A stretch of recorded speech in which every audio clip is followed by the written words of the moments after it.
Hello বন্ধুরা, তো আমি চলে এসেছি দুপুরে রান্নাবান্না নিয়ে। তো আজ রান্না কী হয়েছে তো সেটা তো দেখাবো। তার আগে আজকে আমরা কিন্তু তিনজনে একসাথে খেতে বসেছি। মেয়েরও ছুটি, মেয়ের বাবারও ছুটি, দুজনেরই ছুটি। তা তিনজনে এখন আমরা একসাথে খেতে বসেছি। চলো, আর দেবো না, একটু পরে দেবো।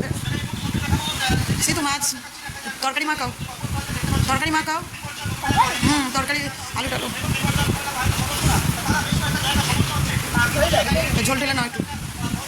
সে তোমার ঢেঁড়স আলু তরকারি খেতে ভালোবাসে, তো আজকের মাছের মাথা দিয়ে ঢেঁড়স আলু মাছ দিয়ে করেছি, তা ওকে মাছের মাথাটা দিয়েছি।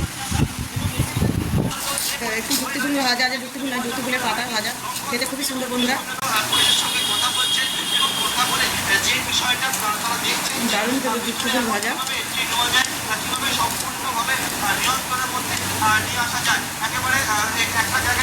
আলুটা দিলে একটু তেতো কম লাগে।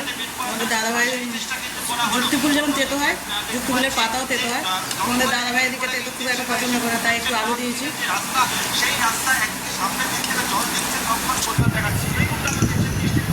ঢেঁড়সের তরকারিটা ভালো লেগেছে খেতে, ভালো হয়েছে।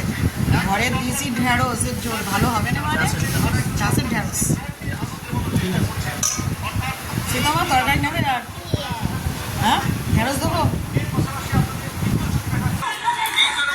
চচ্চড়িও খাওয়া হয়ে গেলো, তেতেও খাওয়া গেল, এবার খাওয়া ঢেঁড়সের তরকারি। তো ঢেঁড়সের তরকারি খেতে আমারও খুব ভালো লাগে, যে ঢেঁড়সের ঝোল। তো তোমাদের কার কার পছন্দ অবশ্যই কমেন্ট করে জানাবে।